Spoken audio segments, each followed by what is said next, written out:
has passed. That referendum asked the voters if they wanted to change the school board from one that is appointed by the mayor to one that is elected, and we've got our final numbers. There they are. Okay, so that referendum has passed. Michael Wiles, a councilman in the city of Englewood, was the only member of that city's council who was in favor of this referendum, and he spoke a while ago with Sherry Carabin.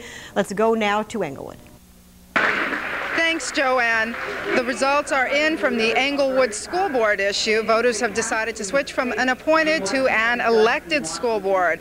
I'm standing here now with Councilman Michael Wiles, the lone person to break away from the city council and come out in favor of an elected school board. How do you feel?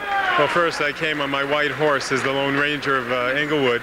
It was a hard issue to decide, but the people have sent forward a mandate. This was a win-win for democracy. People decided tonight that they want to be governed differently. They want the children of our school system to have a better chance, a better bite at the apple, so to say. They want to make sure that the vendors, the cleaning service, the transportation, the high litigation costs, and all the other uses of our tax monies are going to be spent appropriately. And I'm glad, for one, that democracy won. The people had a grassroots effort. They asked the people of the city whether or not you would like to be here, and approximately 5,000 to 3,000 people answered today. We had a very good showing for both parties, and I have to feel very confident right now in Al Gore's chances as well. All right. And going back to the school board, what is the next step now? Well, right now people are going back to the drawing board, and they're going to have to get themselves into election mode. They're going to have to start running candidates, and hopefully people will get elected, do the right thing by our children, and if they don't, they get unelected. That's the beauty of our system.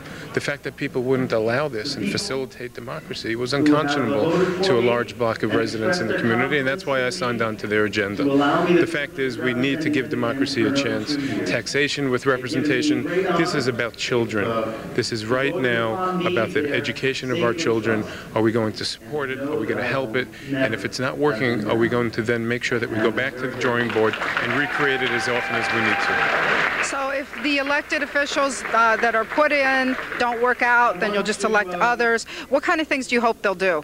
Well, we hope that they'll have more supervision on the residents that actually reside in Englewood, that we will have more control, like I said, on the exorbitant litigation costs and expenditures that have been made from food vendors to transportation costs, etc. The fact is, we want to encourage parents to take a greater interest in the education of their children as well, and to have greater dialogue between the private and the parochial schools with the public schools too. I hope that each of these will be introduced into the system with a cognizable law enforcement effort, that is to make sure that students who reside within our city limits are using our tax dollars, and that we're not making exorbitant expenditures to the contrary. Okay, well, thank you, Councilman Wiles. Pleasure. Pleasure. Thank you for joining. And now back to you, Joanne, in the studio.